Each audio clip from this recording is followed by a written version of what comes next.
Hello guys, welcome to H2O, the A to Z of chemistry. I am Dr. Ritu Johar, your educator for this course, the periodic table. Today we will begin with lecture 1 from the course, and in this lecture I would be giving you a brief introduction to this course, and then we would be discussing the historical developments leading to the periodic table. Briefly discussing the objectives of this course, that is what we are going to learn in this course. So this is going to comprise of an introduction first, what is the periodic table, then we will be moving on to the historical developments which have led to today's periodic table, then the modern periodic law and the present form of the periodic table.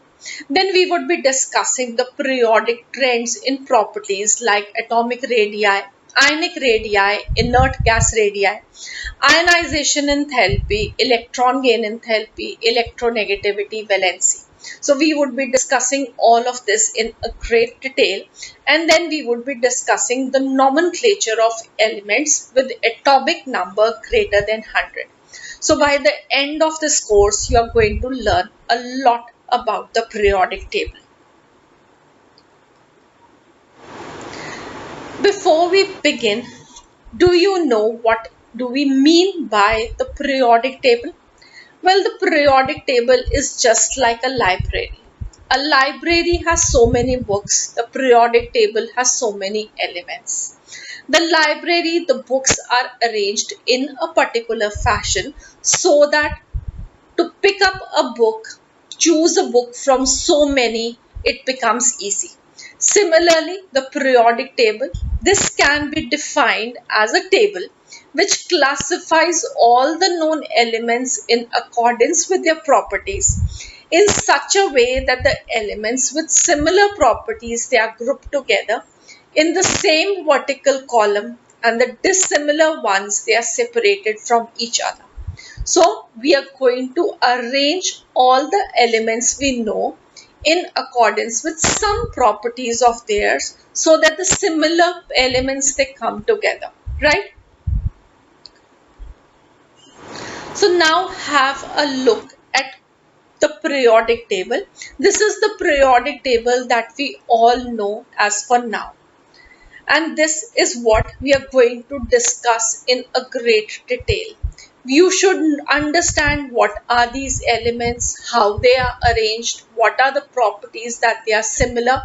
Then that is why they have been clubbed together into some vertical columns, right? So the vertical columns that we have, they are going to be the elements which are having some similar properties. And then while we are moving from one end to the periodic table to the other, the elements that differ from each other, and there is a regular gradation in their properties that we are going to be discussing in this course.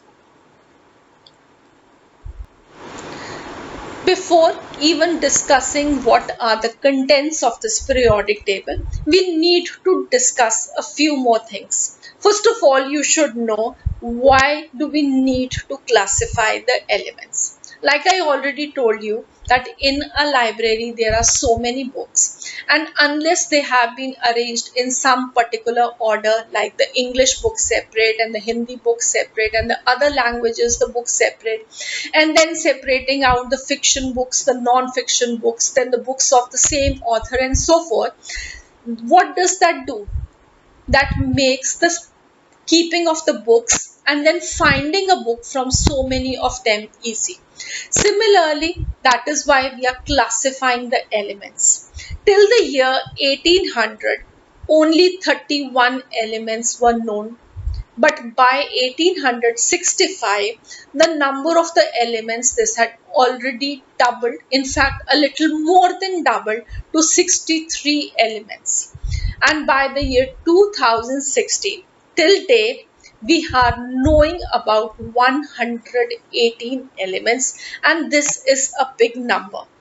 And you will be surprised to know that the recently discovered elements, they are man-made. They are not the natural ones, but they are man-made, and the efforts are always going on to synthesize new elements. and hence the number of the elements, this is a constantly evolving number. And what about the compounds which are formed by these elements? They are innumerable number of compounds. The number of compounds, for example, the inorganic compounds, they are about 2 million compounds, and the organic even much more than that, about 20 million compounds. So if you have to learn about each element, each compound separately, I think it is going to be hell of a job, right? So to make the study easy, the similar elements, they are grouped together so that you can understand the properties of a group as a whole, and then how these elements in groups, they are combining with other elements and forming compounds, and those compounds, they also have some similar properties and so on. So that is why we need to classify the elements to make the study easy. This also helps in predicting new elements for undertaking further studies, right? So that is why we need to classify the elements, and that is how the periodic table was made. But before even understanding the new periodic table, we should pay a tribute to the people who have formulated the periodic table. The historical development of the periodic table is what we are going to discuss today. When it is about a decade of contributions by the scientists which have led to the present day periodic table, but we will not be discussing about all of them. We would be just discussing a few of them so that you can just understand how much pain and effort has been made by the scientists to reach to a level where we are now. The first of the scientists whom we are going to discuss was the scientist named as Daubernier, and he gave a law which is known as the law of triads, and this was the first attempt actually to classify the elements. One of the earliest, and not first, one of the earliest attempts to classify the elements. And in the year 1829, he found that some of the elements could be made into groups of 3, such that the members of these triads, each group, they were having related properties, and because they were 3, that is why they were called as triads. And what does this law say is that when 3 elements having similar properties, they are arranged in increasing order of their atomic masses, the atomic mass of the middle element is the mean of the atomic masses of the other 2 elements. Okay, and for example, you can understand with one of the triads that he had taken. For a triad of lithium, sodium and potassium, the atomic mass of lithium is 7, atomic mass of sodium is 23, and that of potassium is 39. And what he said is that the central atom, in this case which is sodium, the atomic mass of sodium will be the mean of the atomic mass of lithium and potassium. Let us see that. So the mass of sodium, this is going to be the mean of mass of lithium plus mass of potassium divided by 2, this gives the mean. So 7 plus 39 by 2 is 23, and that is what he said, right? There were many other triads which he had taken. For example, one triad consisted of chlorine, bromine and iodine. So the mass of bromine, this was found to be almost the same when the mean of chlorine and iodine was taken. So while the atomic mass of bromine is 80, and when we take the mean of chlorine and iodine atomic masses, it was found to be 81.25, which is quite near to the actual atomic mass. Similarly, the other triads, they included calcium, strontium, barium, then a triad of sulfur, selenium and tellurium, and there were many more.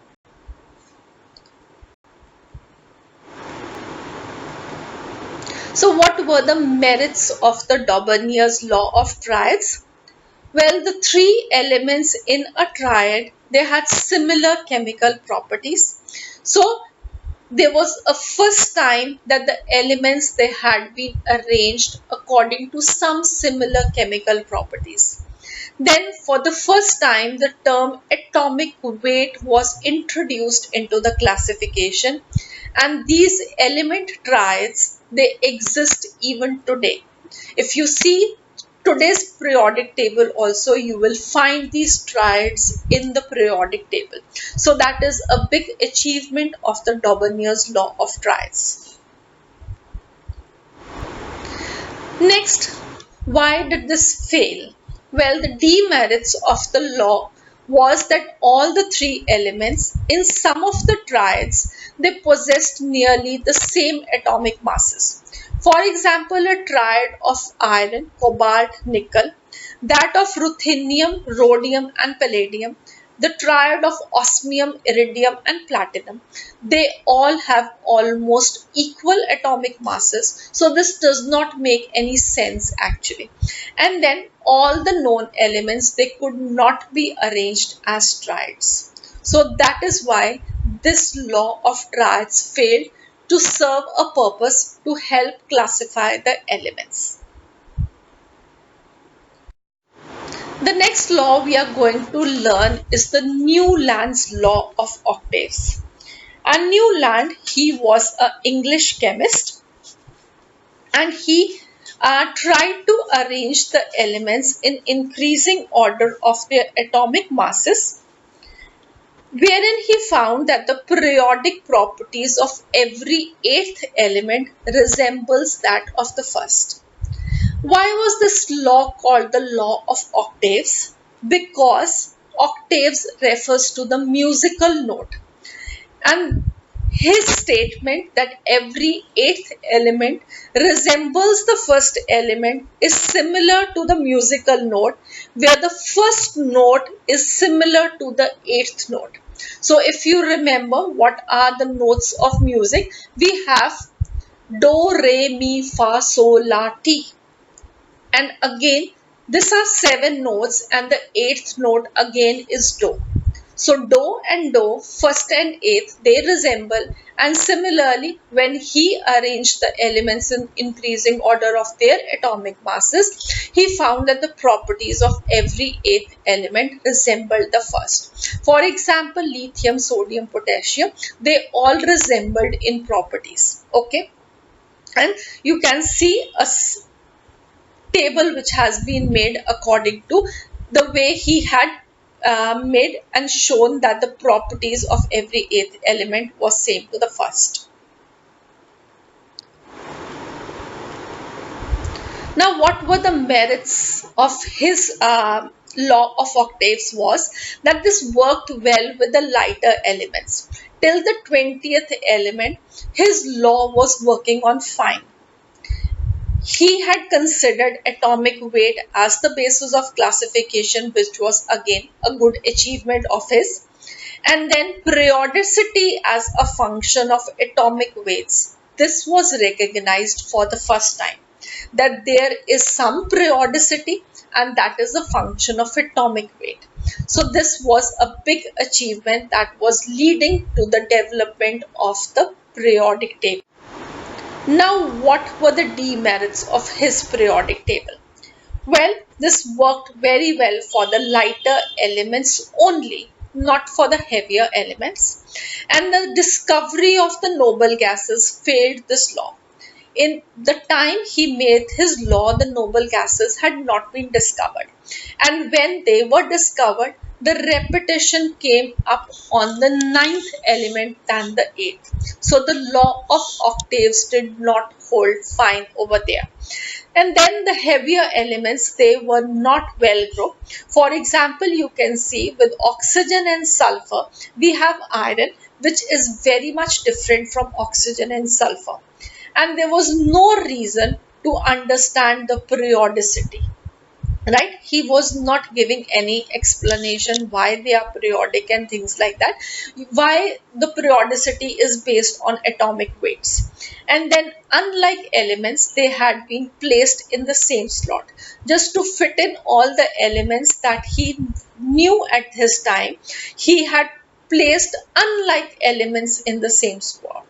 For example, cobalt and nickel, very different from each other, they were placed in the same plot.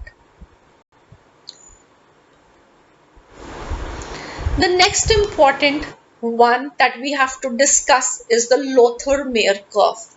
Why it is important is because till now everything was on paper.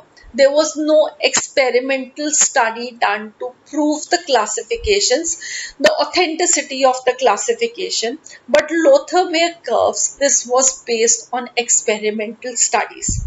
What LOTHER did was that he plotted a graph between the atomic weights of the known elements with the atomic volumes, right?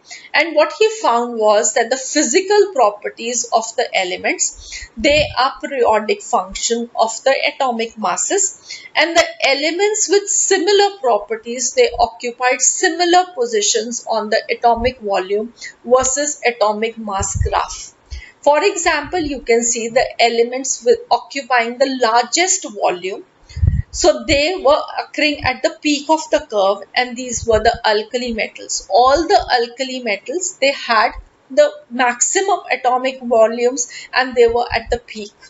Then the similar position on the ascending part of the curve was seen of halogens. So these red ones, they are halogens on the similar part of the curve. And then on the descending curve near the midpoints almost was seen the alkaline earth metals. And on the minima of the curve were found the transition elements. So there were elements with similar properties occupying similar positions on the graph. Right? So this was an important achievement that LOTHER curve obtained. What were the demerits of this classification? As I told you that this was based on scientific study. So this was an ideal classification, but the problem was that it was not easy to keep in mind the various positions of elements on the curve. So there are so many elements. If you imagine 118 elements that we know, and if we have to just remember them, where they are going to be positioned on the curve that LOTHER made, it is going to be really very difficult, right? So that is why it was rejected, and then he could not determine the position of all the known elements. So this is how we have reached up to this level. And now we will be moving further in the next lecture. So in the next lecture, we would be discussing about the Mendeleev's periodic table, a very important scientist. In fact, Mendeleev is known as the father of the periodic table. So we will devote a lecture to his contribution towards the development of the periodic table in the next lecture. And I hope you've really enjoyed this lecture with me. So please do click on the like link. Also do subscribe to our channel H2O and click on the bell icon to get a notification as and when we put up a new lecture for you, a new course for you. If you have any difficulty regarding chemistry, this lecture, this course, please feel free to mail us at h2ochemistry@gmail.com. Till then, do click on the like link and do click on the subscribe link. Thank you. Have a nice day. Enjoy yourself. God bless you.